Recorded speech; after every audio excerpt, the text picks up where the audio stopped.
Fox News recently had a segment in which some of its hosts and contributors criticized the fact that Donald Trump has yet to fill important positions in federal agencies that provide help, disaster relief, for instance, to our fine Americans, our fine citizens.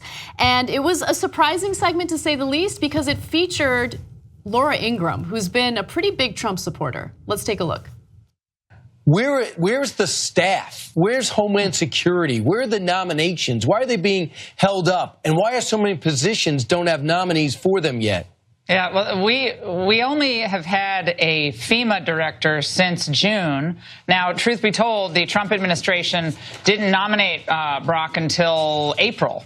So that wasn't a bad turnaround, but I think we can all look at these horrific pictures and we can conclude that a federal government does need staff. We see it acutely in need of staff in a situation like this. This isn't the only crisis we're facing.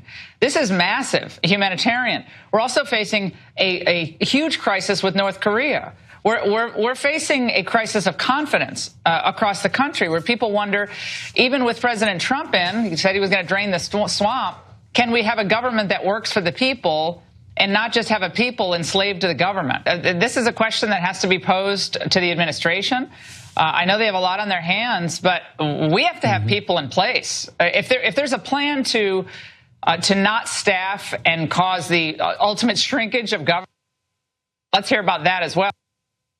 About make government bigger, make government bigger, make government bigger on Fox News. Just I know, they're so pro-government. Usually, you know, you'll tune in and they're like, oh, government's so important. We need bigger government. Right. Well, in Houston, they finally found a swamp to drain. So it's perfect. Now they're totally set up for what they've wanted all along. Oh, and the White House is full of swamp monsters. Let's keep it real, right? Donald Trump did the exact opposite of everything he said he was going to do. You have, Rex Tillerson, you have Steve Mnuchin. Those are the same types of people that he was railing against during his campaign. Now they exist within the federal government, and I can't say they're thriving in the federal government because any of them can be fired at any moment. But, in regard to what's happening in Texas, yeah, see that type of empathy you're feeling right now, Laura Ingraham? That's the type of empathy that you should have for all Americans, not just Texans, right? Here on this set, everyone here has empathy for people who are suffering in Texas right now, regardless of their political ideology, regardless of their backgrounds. And that's not the kind of empathy that I've seen from you when it comes to impoverished Americans, Americans who have dealt with institutionalized racism and unequal opportunities. It's incredible how they're unable to see outside of their own bubbles. They only want to take care of their own, but they don't care about others who are in need, right? Government's important when it comes to situations like this. It's important when it comes to protecting national security. It's also important when it comes to protecting Americans in general, regardless of the situation that they're facing. Yeah. And again, no empathy from them when it comes to those issues. And wait till the EPA, they start looking at the EPA and what Scott Pruitt and the government has done there and the administration has done there to really gut the EPA. And the EPA is who these people are going to be relying upon to rebuild, to clean up the mess, to clean up the disaster down there. Those positions aren't filled.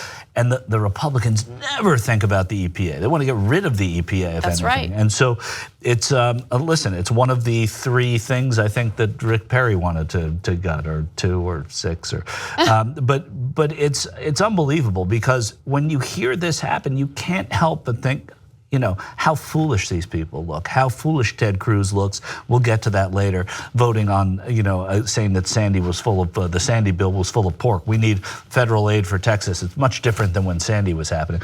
These are people who are hypocrites. When they need it, they want it. And you could see the 3 hosts. I mean, I hate when Steve Ducey's on vacation, but the 3 hosts there just kind of nodding their heads to what Laura Ingram's saying. Anna looked at me and said, I don't even know what that means, and I don't know what she meant. Right, she says we need a government that works, but not a government that we're enslaved to. Right. I'm paraphrasing, that's not her exact quote, but that's what she implied. Yeah, I don't know what she meant either. I don't know what that is, but we all know that Fox News is a news outlet that Donald Trump loves to watch. So he actually responded to that segment, of course, in the form of a tweet, and said, we're not looking to fill all those positions, don't need many of them, reduce size of government. And he included Laura Ingraham in that tweet. Okay. Here's the reality. He's incompetent, and there's a ton of roles, not just among the agencies that Laura Ingraham mentioned, but the State Department. You know, the State Department still has a number of nominations that still need to be mentioned by Donald Trump, suggested by Donald Trump, nominated by Donald Trump, and he hasn't nominated them yet. And he doesn't really seem interested. It's not about, you know, reducing the size of the government. It requires work. It requires critical thinking. It requires caring and knowing about these issues. And that's not something that he has any interest in. No. I mean, a surge in Afghanistan, we don't have an ambassador there. Right. I mean, little things like that are not little. And disaster, we don't have people in place. Brock Long seems like he's doing a very good job and that he's learned from the mistakes of FEMA in the past at other natural disasters to a degree, because the next person will learn from him.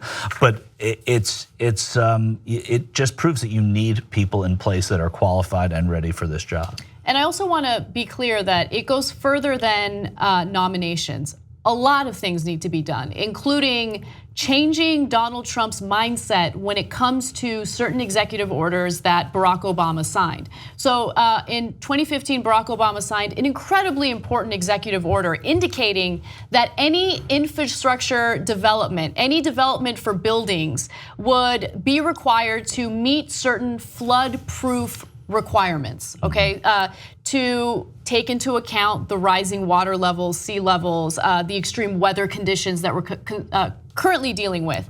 And so after the whole hate rally occurred in Charlottesville, Virginia, you can recall that Trump gave that pretty crazy and explosive press conference that was meant to specifically talk about infrastructure.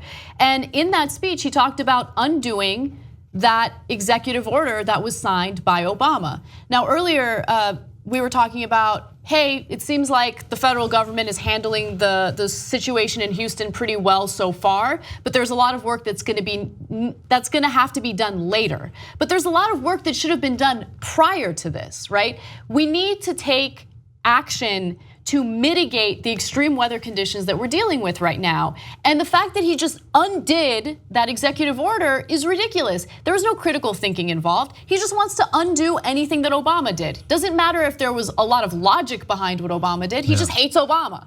And so for political brownie points, it's brownie points, right? Yeah. He'll go ahead and undo something that made a lot of sense. Watch the Young Turks commercial free, download it or stream it, watch it any way you like at tytnetwork.com/join.